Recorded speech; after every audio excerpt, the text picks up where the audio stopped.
Good morning again, everybody, or good afternoon, as the case may be, and I welcome Dr. Dereje Tessema. Recording in progress. To give the Yeah. You need to be level. Yeah. Okay. Go ahead, Dr. Dereje. All right. Can you guys hear me? Yes, I can hear you clear.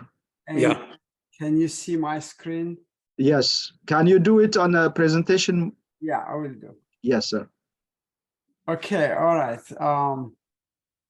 Let me stop my video so that we can focus on the presentation part. So thank you, Dr. Abate, for the introduction, and then good morning, good afternoon, or good evening to you all, depending on the time zone you are located.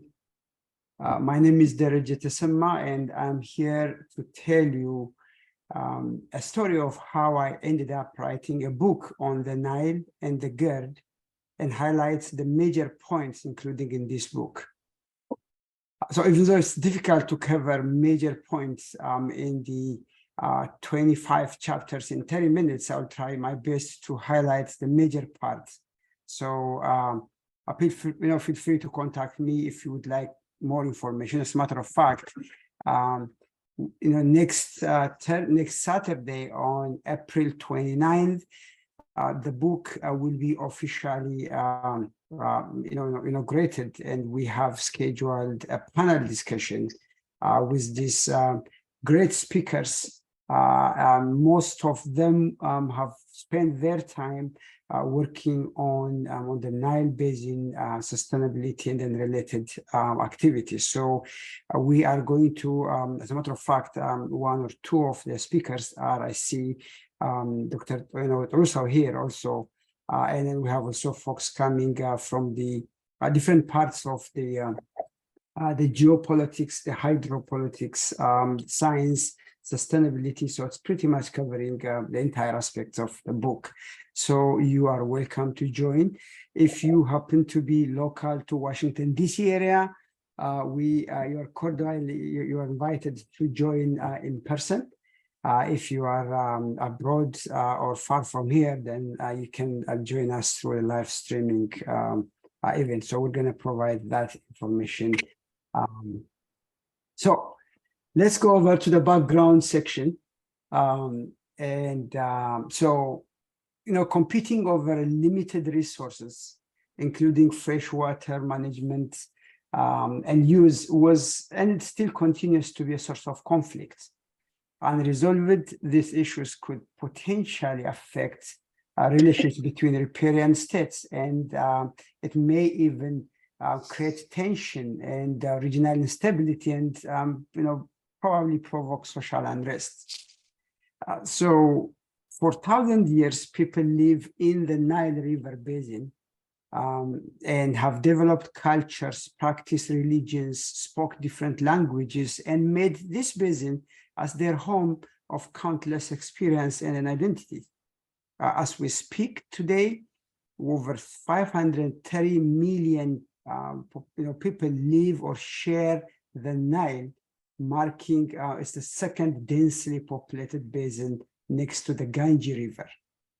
So with this population and then with this scarce resource, there is some research that shows that the Nile is the second riskiest basin next to the Gange in terms of the hydropolitical issue, because people are wanted to see what's out there. So in this book, I have tried to document the geo and hydropolitics of the region, try to provide an overview of the science of the Nile, outlined the project management aspects of the Grand Ethiopian Renaissance Dam, and I traveled from the two sources to the mouth of this great river with my team, and then recount what I observed on my trip. So it is technically my learning journey, and that's what I'm here to provide kind of a high level of what's out there. So this slide shows the structure of the book. This book is a 6-part summary of the event that started thousands of years ago, accumulating to the construction of the Grand Ethiopian Renaissance Dam, and of course, recount of my trip. I have collected and compiled materials from several authors, including historians, geologists, hydrologists, environmentalists, politicians, community leaders, and statesmen. Some materials were originally written in Latin, Ge'ez, Arabic, Amharic, French, Portuguese, German, and Spanish, and were translated into English. So the book covers pretty much a broad range of topics related to the Nile River Basin, and in my view, is designed to provide a central reference sources on this subject. So part 1, which is the history and the geopolitics of the Nile River, covers about 7 chapters and primarily devoted to covering events in a logical sequence and a time frame. I'll start with the relationship between Egypt and Ethiopia since the 1st century. The alleged control of the Nile River by the Ethiopian kings in the 9th, 10th, 11th, 13th, centuries. The 16th century Nile expeditions and explorations by the colonial power is also included on this part. The Muhammad Ali dynasty and their influence on the Ethio-Egyptian relationship since 1805. The Berlin Conference and the Scramble for Africa that happened, I think, in 1885. And it goes to the end of World War II, the Second World War, and then the shifts in world power from Great Britain to the Americans. I also tried to connect the 1950s Ethiopian revolution and its implication to the region. And also over 40 years, the relationship between Ethiopia and Egypt through their 6 leaders, Nasser, Sadat, and Mubarak from the Egyptian side, and Emperor Haile Selassie, Mengistu Haile Mariam, and Meles Zenawi from Ethiopia. So how these leaders trade, their relationship in terms of their alliance, and then their focus on the Nile River. And this chapter also covers the late 1990s on the establishment of the Nile Basin initiatives and the cooperative framework agreement, which started a little early of 1999 and then signed by 2010. I also covered the Arab Spring that started right around 2010, the South Sudan's independence, and following the groundbreaking of the Grand Ethiopian Renaissance Dam on April 2011. And then after that, the next 12 years, I covered the long negotiation between Egypt, Sudan, and Ethiopia.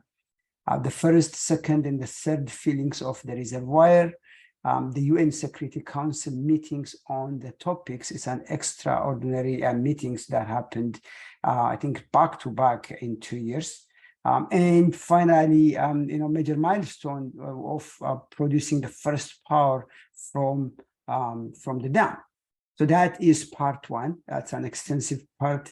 And part 2, I try to cover some, international law on transboundary waters, transboundary water management treaties, agreements on the Nile River. With this exercise, I included pretty much 27 different agreements and treaties and discussions, exchange of notes made on the Nile River. So it's kind of very interesting and learning curves for me as well. Part 3, it's the science of the Nile River, which summarizes information on the origins and evolution of the major sub-basins of the Nile River. The science of the basins, including the geology, hydrology, climate, soil, which most of the members here are pretty much professional on that area. And then also, I try to include an in-depth review of the Blue Nile River Basin and its components. So if you notice that I started with the history and geopolitics, international law, and then the science, what is out there with this mysterious river. That's one of the few rivers that flows north. Then the next step is, okay, after getting the foundation, I try to understand what is Nile to the riparian countries. Because this part is devoted to discussing how each riparian country's geopolitics, culture, economy, and even their way of life is shaped by the Nile. What's Nile to Ethiopians? For the most part, in terms of culture, in terms of social, the river is intertwined with the way how people imagine, the way how people wish, so I try to cover for every country how Nile repaired, Nile for them. And the next part was the part 5, which is the Grand Ethiopian Renaissance Dam program, which as a matter of fact, I started writing about the dam, but I ended up learning more about the other 4 parts, because if you want to know about the dam, then one has to know about the history of the river. And when it comes to the history of the river, there are several treaties and then agreements. So it took me back for almost 2/3 of my writing process to gather information on the first 4 parts, because once I know enough about the history, the geology, the hydrology, then it gave me really good foundation to focus on the dam. Even though I had studied water resource management as my first master's degree in Germany, I never practiced this discipline, but I was focusing on project management. So this is where I started working, and that's used the other 4 parts as my springboard. So what did I do on this GERD part? This chapter or this part has 8 chapters. It contains those chapters detailing the full cycle of the GERD program from the project management view, from feasibility studies to completion, like we call it, from cradle to grave. The principles of project and program management were applied to compile the information. So in the feasibility studies section, I tried to review several studies performed on the Nile River in the last 120 years, and dated back to late 18s or the early 1990s. And there are major projects and then studies done by the UK, Egyptian, the US, and then from the Sudan and other parts as well. But the major project that pretty much is the foundation for the Grand Ethiopian Renaissance Dam was a study conducted by the United States Department of Interior Office of Reclamation. That project concluded in 1964 with a publication of 8-volume document that shows how the potential of the Blue Nile region and those major dams, including the design of 4 dams, and one of them is the GERD, which in that study used to call a border dam. Then the program initiative and stakeholders management section of the book covers the tools and techniques used to identify program stakeholders and manage stakeholders' expectations. So when I say stakeholders, it's not only the Ethiopian people, but also everyone has a stake on the Nile River, particularly the downstream countries, Sudan and Egypt, where primarily their livelihood is pretty much tied up with this river. I did visit Khartoum, and I also went through from Cairo all the way to Alexandria and to the mouth of the Nile River and the Rashid mouth, when the river is emptying itself into the Mediterranean. So the project has to include all the stakeholders, And I think part of this long negotiation between the three countries includes the interest of the stakeholders. So I try to weave it through the program management structure in stakeholders. Also try to cover the program scope management, covering the ins and outs of the program. This is a massive construction, one of the largest hydroelectric dam in Africa, and has a complex interrelationship between different components. I did visit the dam twice, last summer and then this December, where people are literally working around the clock, and so that's the scope of the project that I try to cover. And managing a project includes estimation of the program, schedule, cost, quality, risk management, and then contracts and procurement system. Because when you have so many moving components in your project, and when the project is so complex, then one has to follow proper strategy to mitigate risk, to manage qualities, and then to provide timely monitoring and evaluation. And then the final, from the project management view, the biggest challenge of managing this massive mega project is integration. How do you integrate between the different pieces? So I try to use the project management lens to capture. Then after finishing up the book, and then I started working with my team, and then I said, I try to refer hundreds of books and over 400 or 500 peer-reviewed journal articles, interviewed people from left and right. And then the next piece is that I think it would probably make sense for me to visit the site. So part 6, which is expedition to the sources and the mouths of the Nile River, covers pretty much my trip along the Blue Nile in Ethiopia, namely the Gashe, the source, Lake Tana, and the GERD.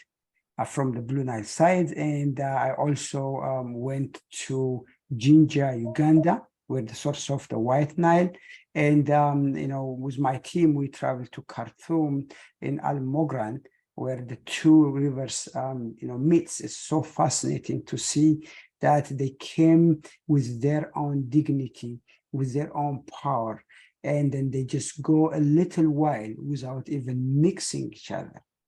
And I read somewhere a quote that in most, in other parts of the country, one river actually, when the two rivers merge, one river dominates the other and then just actually change the name. But in this case, both rivers came and they joined, and then they keep the Nile all the way to Mediterranean.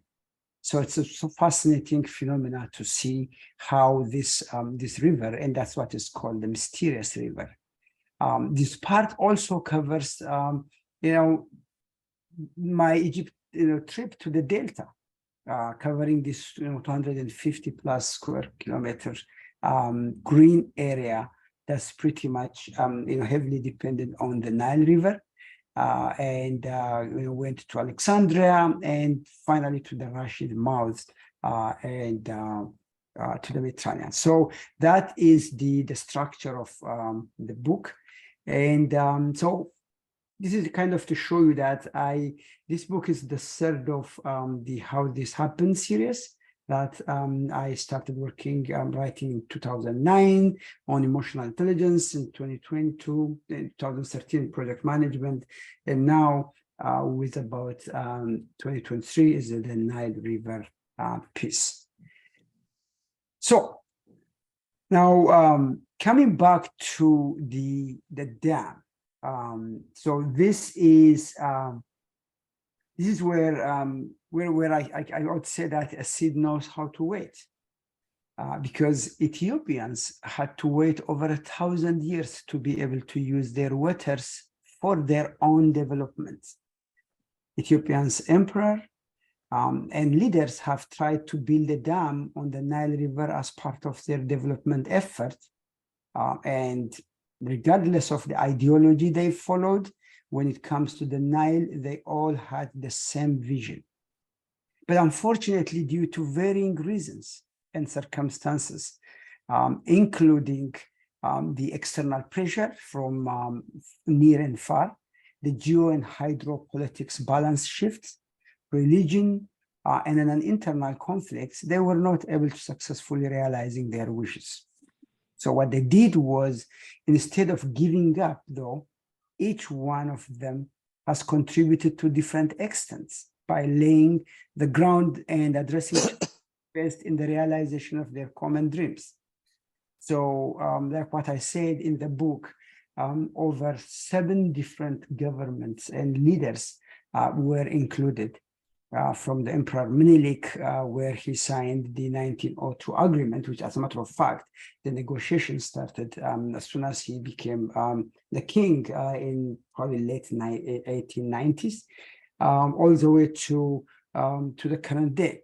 And then all leaders of Ethiopia, they were supporting the construction of this dam, this great dam.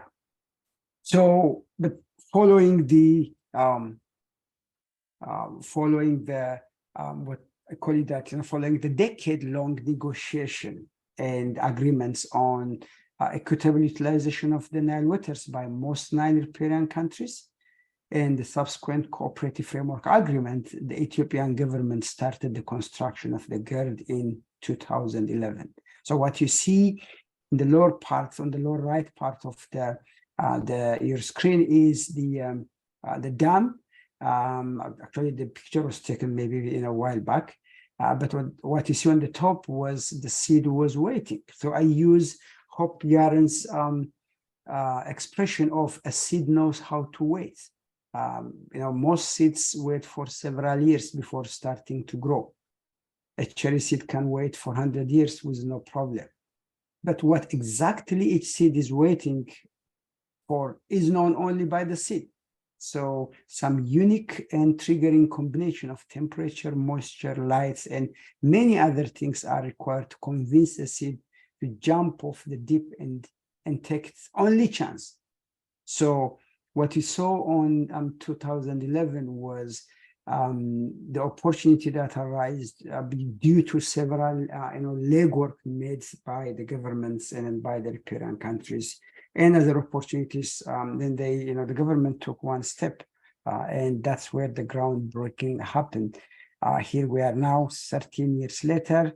The project is almost 90% completed in overall project, and they are on track to be the tallest tree in Africa. So the waiting had finally ended. It was time for a seed to grow. But like what we saw in 1954-56, when Nasser tried to build the Aswan Dam. There is unfortunately external pressure persisted, blocking all access to international fundings, causing the country to proceed using its own means. Without going into an international law, this is a people's dam. They contributed, their monthly salary. They purchased bond, and it is pretty much the national identity and the national pride. So, almost 13 years later, the construction program is done. Almost done. The reservoir has billions of cubic meter water, and the seed sprouted, and the tree is on track to be the tallest in Africa. So, but at the same time, the international pressure on Ethiopia has intensified. We have seen the UN Council meetings again and again, and that reminds me that how history is repeating itself. Because what happened in Egypt in 1950s is now happening to Ethiopia. The same countries that are now threatening Ethiopia with sanctions had at the time denied President Nasser international loans for his quest to build the Aswan Dam, which forced him to take a drastic measure, including nationalization of the Suez Canal, to pay for the construction. That actually triggered a war between French, England, and Egypt. So you can see that not only in terms of the technical part, but this project is loaded with a lot of political instability and political. That's what's very important to understand the geopolitics of this dam. So like what I said in part one, covers almost 7 chapters with the Egyptian-Ethiopian relationship, the modern Egypt and the British influence in the region when Muhammad Ali Pasha assumed power in 1805, and over 120 years the dynasty stayed in Egypt, and they had a very prominent influence on the region. The 1945-59, the shift in world power, implication of the region was covered, like what I said, the post-colonial era, which is the 40 years, the political engagement by the riparian countries, because the majority of the African countries got their independence in the 1960s, and then they started dropping all these colonial agreements, and then they're saying that they're not abide by the law, by that colonial treaties. And then in the 1999-2010, that's the negotiation. And here we are now in 2023. The dam is pretty much done. So going through this exercise, I mean, it was not an easy job. It was a 3-year full-time equivalent of almost 3 PhD works. What did I learn? My first takeaway was Ethiopia's struggle on issue around the Nile River had almost a David and Goliath-like imbalance. The pressure was consistent across the century, not only today, not only last year, not only even last century. We can see here that in 1863, when Werner Mitzinger, a Swiss military officer who was actually servicing the Egyptian ruler, said, Ethiopia with a disciplined administration and army and a friend of European powers is a danger for Egypt. And Egypt must either take over Ethiopia and Islamize it or retain it in anarchy and misery, So that was where, Khedive Ismail was threatened to take over the source of the Blue Nile, with the support of the European military mercenaries and over 50 US the Confederate soldiers, generals from West Point. They came to conquer Ethiopia in these 2 battles. In 1889, Lord Salisbury was the British Prime Minister who played in obtaining most of the new territories during the scramble for Africa. He did say, since upon its mountains fell the abundant rains which furnish the very life of Egypt and the Eastern Sudan. So it's possible for the state in possession of these mountains to flood the valley of the Nile or make a blistering desert at will. So the cryptic, answer on this is that there is a country on the top of the mountain who can control the water that comes down to Egypt and Sudan, and then we have to check that. So you can see that the pressure that were mounting in 1863, in 1889, in the 19s, up until this year, on how the Ethiopians should not use their water or should probably,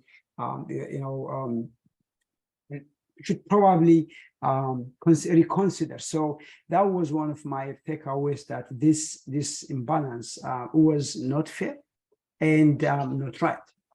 My second takeaway is Ethiopia's struggle regarding issues around the Nile River was against a coordinated force.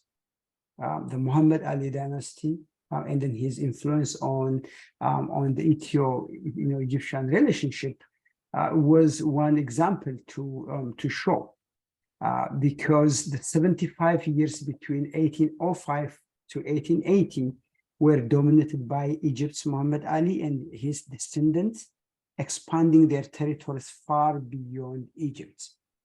Even some historians that, as I mentioned in the book, divided this period into two phases. The rule of Muhammad Ali from 1805 to 1848, where the interest focused on expanding Egyptian territories on the Red Sea region, and the period from 1860 to 1889, where Egyptians leaders thought to control the source of the Nile River, which led to Khedive Ismail's half-nephew of Muhammad fighting the Ethiopian's army. So what you can see is that over the last 400 years, this pressure has been consistent and the same. It may probably change different directions, but it's consistent.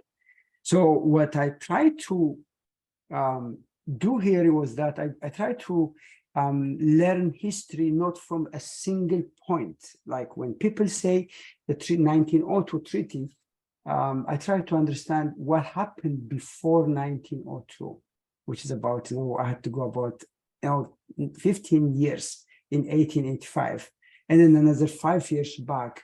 And when you realize that examining history in a broader approach, then one has an answer of why that things happen on that specific milestone.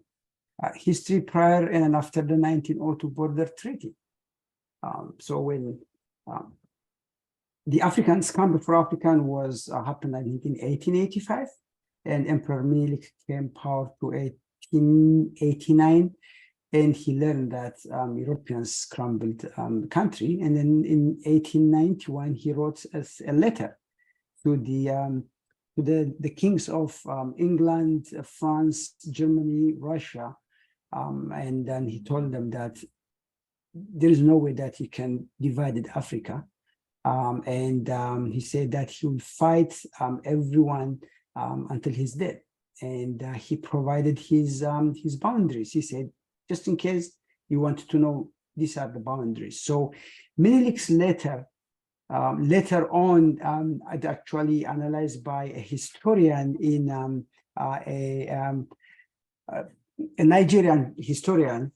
He actually depicted Menelik's letter, and in that letter, Menelik's border claim actually go all the way down to the White Nile, what you see here on the map on the left side, and that actually not only angered but worried Britain, because Britain by her own, she was fighting. Britain was fighting with French over the dominance of the eastern part of the continent. So what this historian actually said was that it was Menelik who forced Great Britain to sit down and negotiate, which is against their principles of not to negotiate with any country they are planning to colonize or they already colonized it. So that negotiation went for about 9 years back and forth. And the 1902 agreement was actually a border agreement, not a river agreement, where Britain inserted Article 3 as part of it. So in the book, what I try to see is that how is this history from one place to another.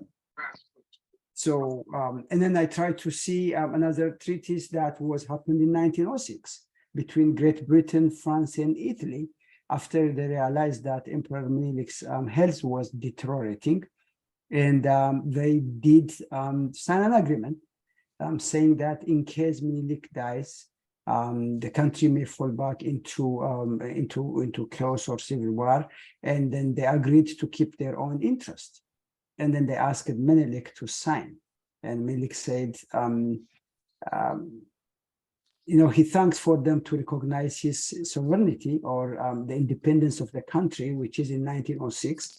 By then, that makes Ethiopia the first country in Africa to be independent. But he said, regardless of what, I have no intention going through your permission to communicate with anyone else in the world.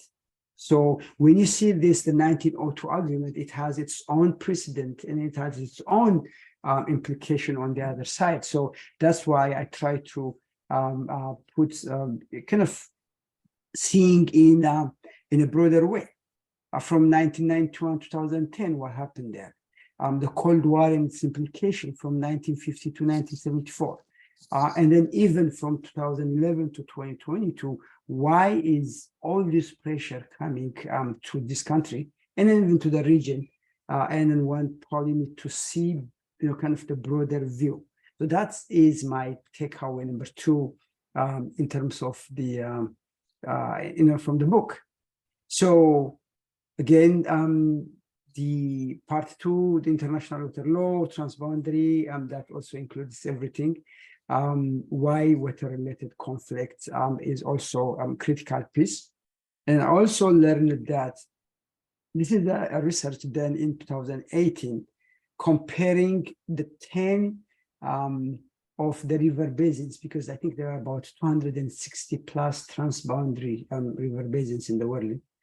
And they picked the top 10, and then they did some risk analysis using the national power, governance, economic wells, international treaties, the population densities, the water availability, precipitation stress, temperature. These are all variables. And then they did some regression analysis. And then they found out that the Nile, with 76% probability of having some sort of interaction or conflict, which is next to the Gange River, which is inevitably is going to be 100% probability that there is going to be an interaction. When I say interaction, it could probably be a conflict or some form of negotiation. So that this analysis actually helped me to understand the complexity of managing water among tenants. And as the population increases, experts like here in this panel has to come back, and they have to come back with some sort of a negotiation agreement to use the water properly. So during this exercise, I did see, and then some of I also learned, and then heard different arguments, and then I came up with these three different type of analysis. One is the world water distribution. What is the international water law, and then how many of them are governed by the law of rivers within the country, and how many of them are governed by the international law on transboundary waters. And then for my own sake, I try to learn the different type of principles and theories, the water sharing principles, and then there are associated theories, the absolute territorial sovereignty, the absolute territorial integrity theory, which is favored by one in the upper riparian countries, the other ones in the lower one, cooperative principles and environmental principles, and some of the dispute settlement principles. So these are the information that actually were scattered in different parts of the literature, where I try to put together into the book. Again, what you see here is that 27 agreements and treaties that were signed or discussed on the Nile River. These are from the sources to the mouth. The 1891 circular letters and 1891 protocols between Great Britain and Italy for the demarcation of their respective spheres, 1952 exchange notes.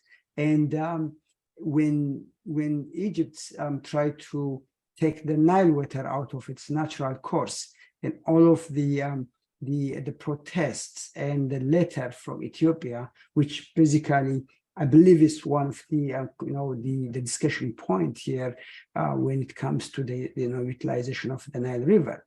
The declaration of the 2014, the Malibu Declaration, 2015, which is the principles of agreement between Egypt, Sudan. So you can see that every single agreement had maybe a page or two analysis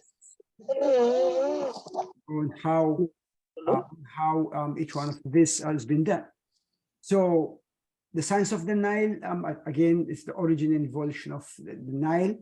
This is where I actually borrowed from the Egyptian geologist, one of the known geologists, and he tried to depict, which is Rashid Said, in his 1993 publication, The Nile River Geology, Hydrology, and Utilization, he tried to show the history of the river about 6 to 7 million years back, before the current Nile basin formed.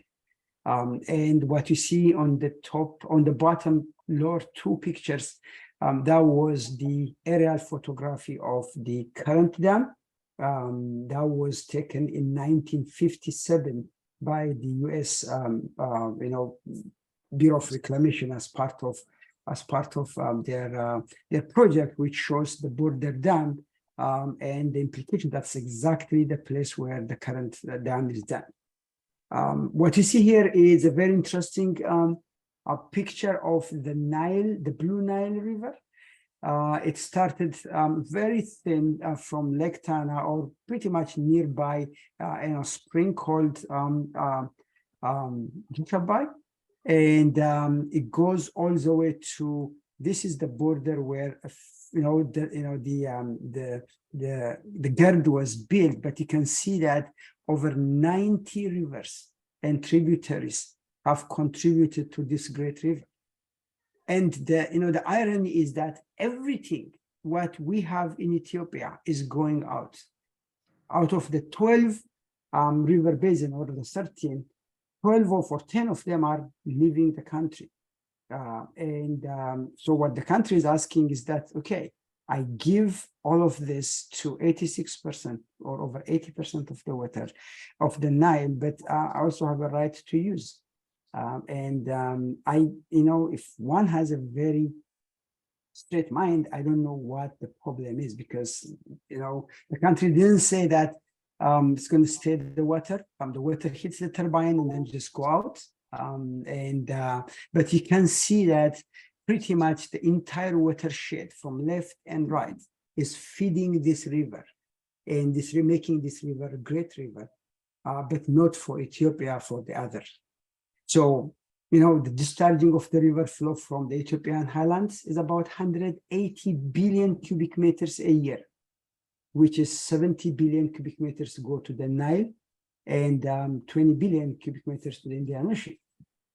You can see the tributaries, not only through this Blue Nile, but also the other Nile, the Atbara, and then the Baro, Akobo, Sobat are also feeding it. And what you can see is that the average contribution of a unit area to the base, you can imagine Blue Nile is about 8 cubic meters per second, and Atbara is 4.5 cubic meters per second, and Sobat is 4 cubic meters. And the average contribution of the same area of the Nile basin as a whole is about 0.86 cubic meters per second. So you can see the intensity of water coming out of this country and then going there. I'm sure we have hydrologists who've done extensive work in this Zoom room. They may probably shed some light. But me, from seeing from outside, not as a water scientist, but as a project manager, I can see why the problem, still exists, and that pretty much bring me back to the hydropolitics, the joint hydropolitics of the region. So the Nile the science of the Nile also covers sustainability, because now everything is about sustainability. Because the old approach is making sure natural renewable resources available, but the new approach is pretty much the development needs to the present without compromising the ability of the future. Like what I told you earlier, if the Nile is the second riskiest basin in the world, then something has to be done from the basin countries. And what you see here is that sustainability redefined. Not only from the environmental part, but also from economics, from geology, ecology, politics, and culture. So this is also discussed by one of the sustainability experts, Mercier Ejigo, and he said sustainable development idea is implicit to the two conflicting sides of human beings: their capacity to create and their capacity to destroy. So how you manage them. So I also try to get the part of the Nile in the riparian countries. You can see here all 11 countries are depicted. for each countries, their the waterfall, the percentage of land within the basin, the rainfall, precipitation. So it's pretty much, I borrowed in a good part of this information from the science, literature and articles, especially from the NileBasin.org materials. You can see the population and how many of the percentage of the country within the Nile Basin. You can see here, South Sudan is 97.71% of that country is within the basin. Even though Congo, you may see that's like a great, they have their own. It's only 0.9% of the Nile Basin is covered by the Congo's territory, but you can see that it's also part of the riparian countries. So now I also try to get what does the Nile means to Ethiopians. What you see here is the document I mentioned that was completed in 1964. And in the right side, you can see the study shows that there are 4 major dams within the Blue Nile River within Ethiopia, and we just only did 1. And I think the plan is to build the other 4 because currently 60 million population people are out of, they live in that. So compared to almost 99% of the population have some sort of access to electricity in Egypt. So it is fair to assume that, this is the country's, rights and responsibilities to provide power to its citizens. And that's where actually, the collective support from the people within the country and outside the country is really high. Again, there are some cultural expressions that they were pretty much depicted about the Nile River. I try to put, unfortunately, this is all in Amharic. You can see on the first part is how people are expressing their anger, their frustration, their resentment about the water going out of their country, where famine strikes and kills millions of people within the country. And on the right side, it's kind of expression that were developed after the dam, and then they said this is something that they've been looking for a long time. I'm sure this type of expression exists in every other countries that are pretty much aligned to that. Again, part 5 is because I know that I'm about my time running. So this is the project management aspect of the dam, which I depicted that based on the information. These are the schedule for the dam and the rebaseline made by the government after the construction missed its objectives. You can see here is the major milestone within that. I try to depict all political and the hydro and the construction pieces together to show how complex this project was. Because not only, even the project management aspect is complex because the largest dam in Africa, but all of those associated restrictions and risks and policies and other areas made this project one of the most complex program ever taken in Africa. So this is my assumption. So, and in part 5, the last piece is where I did this expedition. And by the way, what you see here is the first recorded map of the Nile that was developed by Claude Ptolemy, which is around 130 AC. And I used that to depict the place where we visited from the source to the mouth. Again, this is a famous picture of mine to show the level of water that's coming from different parts of the country to the Nile River. This is where the construction of the dam, and this is the 5.1 kilometers or mile saddle dam. This is where we actually visited the actual site where they kind of built I think maybe the second turbine. What you see on the right side is This is Lake Victoria, and in our back is the Jinja Bridge that crosses the Nile. And right after that, that is where actually the dam is from the Kenyan side, from the Uganda side. That's electropower.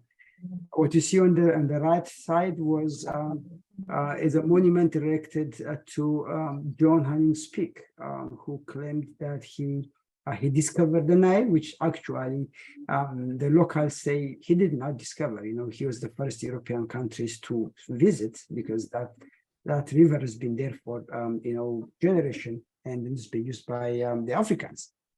So this is where we went into the confluence between the blue and the white Nile.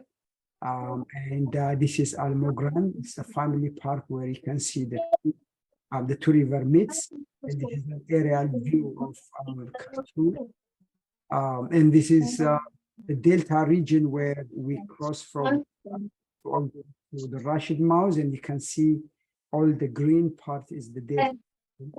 And I would say 97% of the Egyptian population live in this area because they are all pretty much depending on the Nile, and that's why to say that it is the gift of the Nile. And then I say Egypt, and then Nile is the gift of Ethiopia, and then the rest of the riparian countries. So because sometimes history has been rewritten, and in some literature, people believe that Nile starts from the Aswan. And so these theories, and what I'm trying to get is that where the true source of the river is, and why other 10 countries have an equal right to use their waters. These are the literature on the materials I used. This is pretty much a snapshot of the materials, because it has been a very challenging project, because writing about this great and mysterious river requires a lot of thinking and a lot of interviewing and reading different literatures in other parts. And here we are now. This is, I think, the latest aerial view of the Grand Ethiopian Renaissance Dam.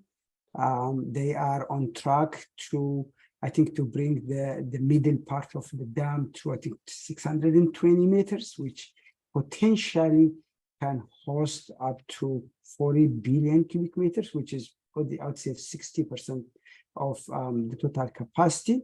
And so that's where we are. Thank you so much for sharing. By the way, the book is on Amazon, and it is also available I think there is a project to translate in Arabic, to translate in Amharic, and we are planning to provide this information as we go. So you are all welcome to attend the Saturday's book event. We have so many speakers. I see Samson is also here. He is the MC. And then our own Dr. Trusso is one of the panelists coming. And we have also Slashy is coming, Dr. Slashy, and then we have also legal experts who've been working as a negotiation team in the Ethiopian government. So with that, I thank you for taking your time to listen to my story. And I am here to answer if there is any question you guys have. Thank you. Thank you. Thank you very much, Dr. Dereje. It's excellent, excellent. Lots of research has taken place. You have gone and visited physically also downstream, the middle one, the upstreams. So that's a great thing. And this gives us really a great picture, a big picture of the Nile. I learned a lot from what's present today, but I know that I have to read the book, and I'm glad and lucky to have the book. Thank you again, Dr. Dereje. And I recommend all of you to have the book, and it's available, as Dr. Dereje said, in Amazon. So this is a time for question and answer, and I give to the opportunity to my friend Dr. Trusso. Go ahead. please.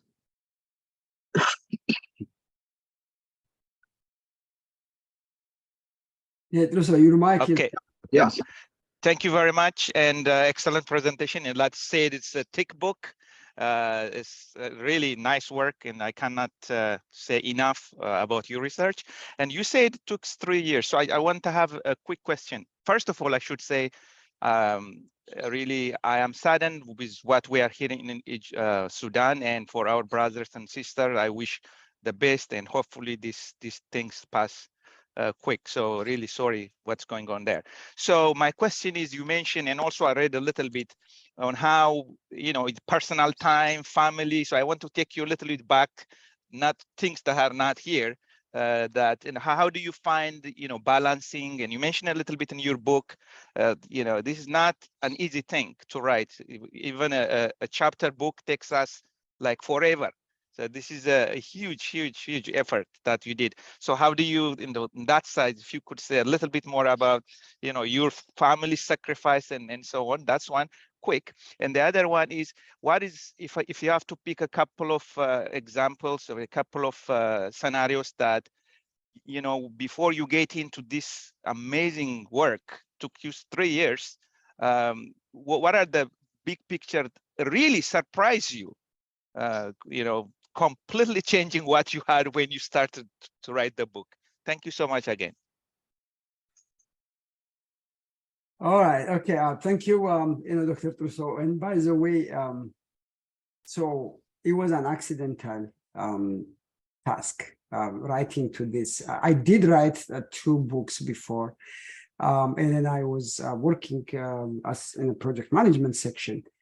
So what happened was in 2015, 3 years after I think 4 years after the groundbreaking of the dam, a colleague and professor where he teaches with me, he was given a fund to write a case study about the dam, and he's from Nigeria. And he came and said, "Hey, Dereje, you are an Ethiopian, and then you teach project management, and let's do it together." In 2015, the dam is still young. I was not that much aware of what's out there because I don't want to write something which I don't know. So I refused to say. And I said that one day I will write. In 2018, we started teaching project management to Ethiopia, and we've been going back and forth, and we're using other projects as an example. And then they asked us, why don't you write the GERD? Why can't you give us the Boston Big Dig or the New York project? So I said I will do it. And then COVID came and then locked us up, and that's where I started writing. And I said, I'm going to write about the project management pieces. And then in 1 week, I stopped doing it because in order to write about the dam, one has to know the river. To know the river, and one has to know the history, the geopolitics of this river. And I accidentally touched a topic that is sensitive and complex. I could not go back. So for the next 18 months, what I did was I did nothing but I go back to school and read all the history, the geopolitics, and other aspects of the dam, which are not my comfort level. They are all above my pay grade. And also to answer your question, the more I read about this, the history, the more I became, I wouldn't call it angry, but I would call it very curious. If considering everything is there, considering the development effort, considering the suffering through these 3, 4, 5 major famines, what's wrong building a dam on a river that 100% of the water goes 15 miles downstream to Sudan? It's not something that you build in upstream. And those complex questions push me to learn more. And my biggest surprise is not about the science of building a dam. It's not about having a dam on its own countries, but this 200 plus years long geopolitical battle. I also get surprised to see how this river attracted so many countries. I could not imagine that 50 Confederate generals from West Point actually was hired by the Egyptians to train the Egypt's army to come and then take over part of the Blue Nile sources. So I can see that the pressure mounting in all directions, and that was one of the reasons. And that's actually my big takeaway is just learning. Now, this project, it did take a toll on me, and my wife, who is also my friend, and she's also my chief editor. I dragged her to a project that she didn't sign for it.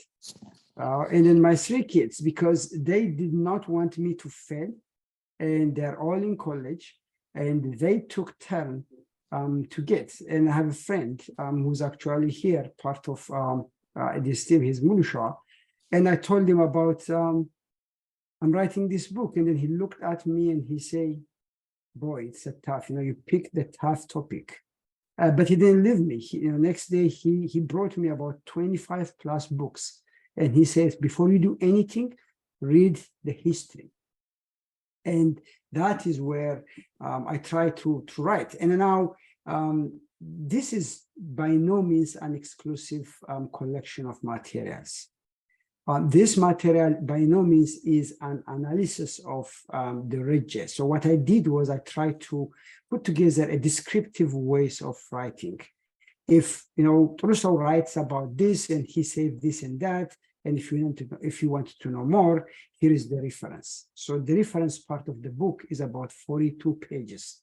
And that would also give others to take that and then just explore, because at the end of the day, the ultimate goal of this book and in other literature is to contribute to the body of knowledge in water, in geopolitics, in hydropolitics, and in our history. So that's where I ended up, and then I'm glad that I did it, and then here we are now. Thank you. Excellent. Thank you. Excellent. Yeah, and is there anyone? I have some questions and also appreciation of the book, and already Dr. Brook has the copy of the book. He got it from Amazon, and he is asking also a question here, and it says that since there were pressures for the last maybe more than 100 years, as you mentioned, have there been any unannounced or hidden there agreements signed since 2011, after 2011, where the dam started? And how has the book been received in Ethiopia is also the question that was asked by the colleagues, politicians, and the general public.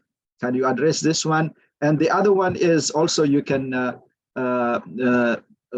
give us some information. It's available on Amazon, but for those who are interested to have a copy of the book in Ethiopia, it will be difficult to get it from Amazon. So is it available in the Ethiopian market there? These are the 2 questions that we have. Sure. So with regards to the book, as you see, the book's about maybe 2 pounds in weight, so it's difficult to print it here and then just bring it to Ethiopia. I just came from Addis yesterday morning, and we are working with a publisher in Ethiopia. And by the way, the Amharic version is almost done. So my translator finished chapter 20, which is like 5 chapters left. So the plan is to publish both copies in Ethiopia and distribute, because something which I also did not mention here is 80% of the proceedings from the book goes to the construction of the dam and then other related research areas. So we are also discussing with the authorities in Ethiopia to kind of coordinate the distribution. People who read the book recommend that it should probably be shelved. So we are working on that. And by the way, there's going to be an international conference on the book, and I think around September 14th in Ethiopia, which we are planning to send out, call for paper and other parts. And that's why we expect to have the publishing of the Amharic and English version in Amharic there. Now, to the first question, was there any agreement or hidden agreement right after 2011? That I don't know. What I try to dig into different type of agreements and treaties that has been going on up until 2015. I think 2015 is the major agreement that were signed by the presidents of Sudan, Egypt, and Ethiopia. And that agreement is actually governs the completion of the filling and operation of the Grand Ethiopian Renaissance Dam. There were a couple of agreements that were signed and were quiet. And if you read the book, I try to put all 27 of them. And some of them are pretty much favoring certain countries. Some of them are pretty much done on behalf of other countries. But I don't recall, and there have been negotiations going on. By the way, the negotiation is still active, and then we don't know the full part. We're hoping two of the negotiation team, Dr. Sleshi, who is the chief negotiator and the advisor, is going to be this Saturday at the panel discussion, and then Atul Lemma, he's leading. Zefas Selassie, he's a legal advisor, and he's leading the legal part of the Ethiopian negotiation team. He's also part of the panelists this Saturday. So we may probably, have some information from their side. Now, one thing which I wanted to say this too, I try to stay away from the public limelight the last 3 years. I listened to Dr. Trusso, and then his team was literally, fighting and providing their view. I listened to many, many Nile-related discussions, but I did not want to have all those discussions influence what I was writing. So I try to kind of align myself with the materials I have, because this book doesn't endorse any one of the government. This book provides what happened in each region, and I try to provide a truth because remember, writing this reference book as a scholar practitioner, I have to be mindful of the sources that I'm referring, and also the materials I'm selecting. So it was an independent view, and of course I try to write from the lens of Ethiopian. So you may probably see I try to relate myself into the river, because as part of my life was intertwined with this river, and I try to provide additional information on that. Yeah, that's excellent. And also, there are messages, questions, and appreciation, greatly appreciation of your work, Dr. Dereje. And Bahailo, a friend, said that he is very much eager to get the book, so he will go to Amazon and get it. And the rest of you also, I highly recommend you get the book. And the other questions that's coming is, the well-known professor, I think you know her name, Anne Garrison, is looking to interview an expert on the Nile. Will any of the experts be interested? That is from, I think it says Poetic J. I don't know whether that's a nickname or a real name, but I gave my email address to the person, and so that, if anybody is interested in that from the experts, you can get the information through me. And I'll give the opportunity now to Engineer Gideon. Thank you for being with us, Dr. Engineer Gideon. Oh, is this Gideon the negotiator? Yes, yes, Yes, yes, Dr. Dereje. We have met when you organized the project management training. I was helping you in organizing the national training courses that you generously organized for all Ethiopians. Thank you for that, and thank you very much for this book. I'm really looking forward to read it. And from your presentation, it will be a great contribution to water resource development in Ethiopia, also in Africa. And Dr. Abata, thank you for organizing this conference. And I look forward to also meet with Dr. Dereje whenever you come to Addis and to chat on issues of the Nile and the Renaissance Dam. And taking notes of the 12 years negotiation issues, maybe I'll drop a note, also a historical note on the details of the negotiation and the conversation in the negotiation room that have not been made public for all of us to really learn from what went on during this 12 years or 11 years of negotiation.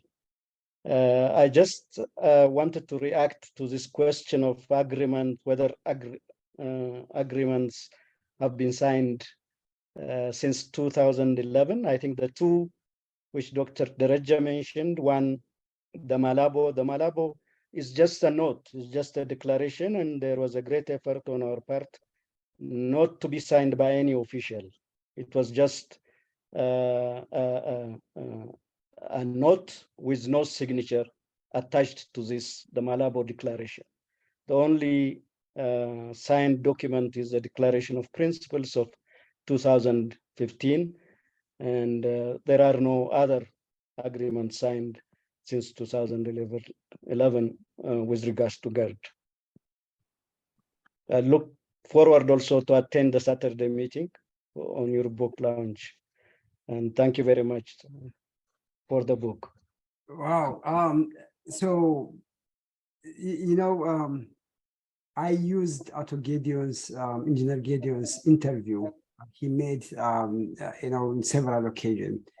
And I should not be the one who's talking about Nile, you know, having the engineer in the house. So Gideon has a wealth of, you know, contributions. He's a very humble person. And he's been pretty much, you know, the pillar of that negotiation team. And I got the opportunity to work with him. And Gideon, tomorrow you're going to get you know, a copy of the book. I will have my team to bring it to your office. And because I tried to reach out to you, and I even contacted some people, because when what I did was I brought 100 copies to Ethiopia, and to give it to the people like you who contributed selflessly, you know, for this cause. So I really, my hat is off to you, sir, and thank you so much for what you do for this country. And then, of course, this is also a challenge to those of you who've been inside that room and who knows what's out there, because what I did was just collect the publicly available information. And we are looking forward to reading materials written by those people who pretty much, you know, tied neck to neck with the negotiation. I heard, I had a discussion to talk to Professor Jacob Arsano, and he was saying that some of the negotiations were straight 24 hours, non-stop. So that was not an easy job. And I thank you for what you do. And then definitely, you know, I look forward to meeting you on that, sir. Thank you. Thank you so much.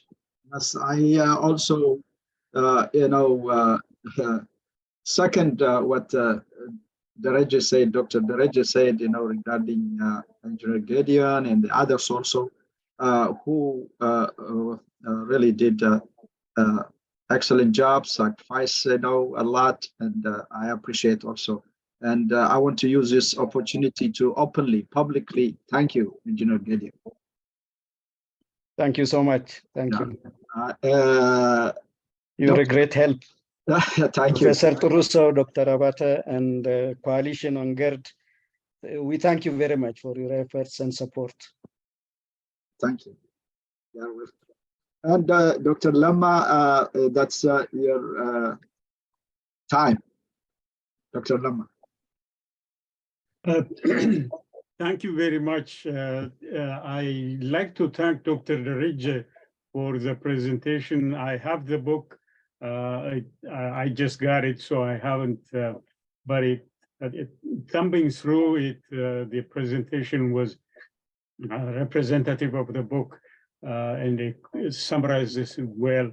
But it is really a very useful contribution to bring all the information together for people to follow the progress. Going from that to my question, and I'm really glad to notice that Engineer Gideon is on the forum, and I appreciate Engineer Gideon's participation and also following all issues at all forums. I see him, and I really appreciate his interest and keenness. I have one question to both of you. We hear all about this international law. There is no such thing as international law. Things become treaties, and then treaties are recorded. After that, they become binding, and then they are like references rather than laws. The question I have to both Dr. Dereje and if Dr. Gideon probably might have more insight on this is, my sense is the best chance we have to sort of have organized pressure and that could facilitate Ethiopia's interest or help is the Nile Basin Initiative. And I don't know where the Nile Basin Initiative is, and if you people have, the two of you have any idea where the Nile Basin Initiative stands, and also the other riparian countries' steps that they have to take for the Nile Basin Initiative to come true. If you have insight on this, I would really appreciate. Anybody else, like Dr. Turuso, if you have points in this regard, I think I would appreciate that as well. And thanks for everybody, and thanks for Dr. Abata for the forum. I also would like to request the forum, the link to next week's Zoom forum. There is no, the session that Dr. Dereje has organized for next week, it only has the announcement and invites people to attend if they are close by. But for some of us, the only way is going to be by Zoom. The Zoom link is not given. And if you could facilitate that, I appreciate that as well. Thanks again.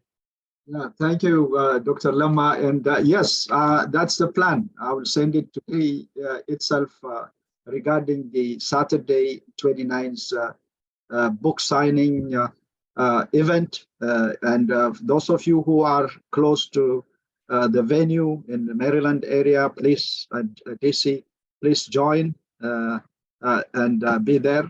And all of you here, I recommend again buying the book through Amazon. Dr. Dereje, please go ahead. Yeah, well, I just posted the link. I think someone also posted the live stream link. So since the man is in the house, I will and I will shut my mouth and then ask Gideon, Engineer Gideon, to answer that question with regards to the what's the cooperative framework agreement, because Gideon has been pretty much from the seed of this, and I'm sure Rusa also has a lot of information. So I'll just keep quiet and just listen what they have to say. Yes, Engineer Gideon, please go ahead. And, also similar to what Dr. Dereje said, I usually refrain from making statements because I'm still actively involved in the negotiation. And but to this general question, we've been through negotiating through the CFA for the last 13 years, and only 6 countries have signed, and only 4 countries have ratified. So 6 countries need to ratify to make it functional. Unfortunately, the trilateral negotiation is going on with 2 downstream countries who are not party to the cooperative framework agreement, and they have rejected the CFA. So the negotiation relies on the framework, which is the Declaration of Principles. So the negotiation is being conducted under the framework of the Declaration of Principles. We are the only signatory, and the country was ratified as a CFA, so the 2 countries do not accept any of the provisions of the CFA. The Nile Basin Initiative is not playing an active role in this issue because it is an institution now, a temporary mechanism, which is has to go through the proper formation of the Nile Basin Commission after the ratification of the Nile Basin Initiative. So I understand that they are not fully involved in this aspect of the Renaissance Dam. For that matter, unless they use the subsidiary action programs like the Eastern Nile Office, they did the multi-purpose project study. One of the projects was also the border dam, when the Nile Basin Subsidiary Action Program did this project, and surprisingly, this project was led by an Egyptian when they selected the border dam as one of the projects, joint projects for the 3 countries.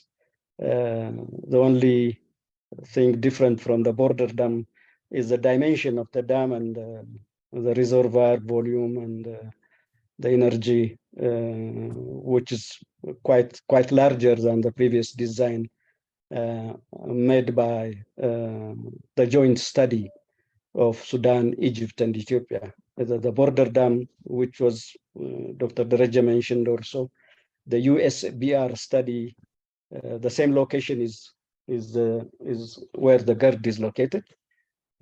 But that was also selected as one of the projects by the 3 countries. I think we should take note of that, that they have agreed jointly to do the border dam project.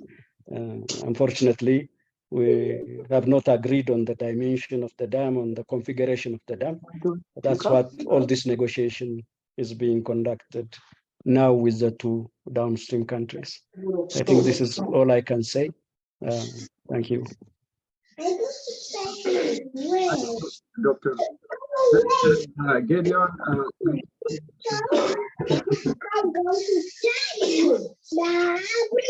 is there anyone who wants to add on what Gideon said? Anybody?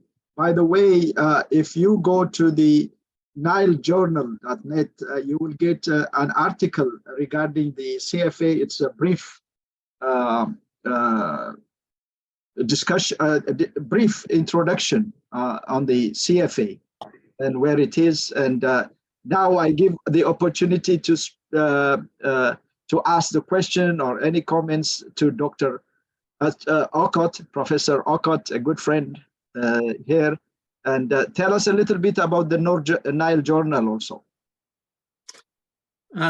Thank you, Dr. Abate, for first of all organizing this conference.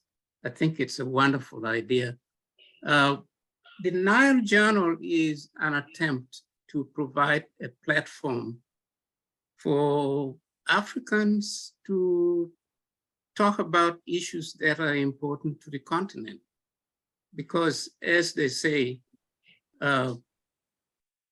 what people learn about you is what you say. If you don't say what you know about yourself, other people will tell from their own point of view. And so in that regard, I think today's presenter made a huge contribution to that effort. We should not leave it to other people to talk about matters that are important to us. Okay.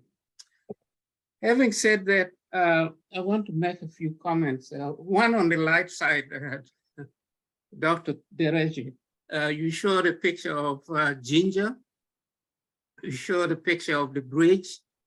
I was there when I was in secondary school. I used to take my vacation there and walked across the bridge and marvel at the engineering effort and the amount of water that was gushing through the turbine downstream. It was fantastic. Another thing is I used to walk a lot, and I went to the monument where Speke supposedly discovered the source of the Nile. And guess what? It was exactly 100 years from the time he arrived at that spot. And it was just amazing that I got there on the same day, but 100 years later. Yeah. So on a more serious note, two things I want to say is that I notice here most of the attendees from Ethiopia or Sudan and so on. Please, attendees, let us make a concerted effort to attract other participants from Kenya, Uganda, Tanzania, or wherever, all over Africa. Make it a truly African-based conference because some of these problems are not only related to Ethiopia or Sudan, but to other upstream countries. So we need to make an effort to verify. And number two, I want to thank or acknowledge the problem that Dr. Dereje talked about, publication. If you publish or you make your book published in either Europe or in America, it becomes almost impossible to make it available to developing countries or Africa. I have been a victim of that. One of the main problems is weight for transportation. Even if you ask book dealers in your country, in my case, it was Uganda, they told me that, okay, you bring the books here, we will sell it for you. And it's just too expensive to transport the books from the States or from Europe to Africa or developing countries. So again, this is an area we need to work on. I know you have solved your problem by finding a local publisher in Addis or in Ethiopia, but we need to make a concerted effort to avail local publications so that we don't have to encounter this issue of transportation, the cost of transportation being too high, which means you cannot sell the book at affordable price locally. And the other issue, of course, is marketing. You know, with books like any other thing, if you don't market it adequately, it's not going to be available or people won't know about it. Only maybe the elites will know about it. Yeah. So that's an area that people who have talents in marketing need to help us develop for the local markets. So with that, I want to thank both Abate for the excellent job you're doing and Dr. Dereje for an excellent presentation. Thank you. Thank you, Okat. Dr. Dereje, you are muted. Yeah. Yeah, well, actually, I don't have much to say. In every engagement I have, I am the one who's learning, and I learn a lot. And my part is just a piece that I have to take it out of my chest, and it ended up being a kind of 6 books in one.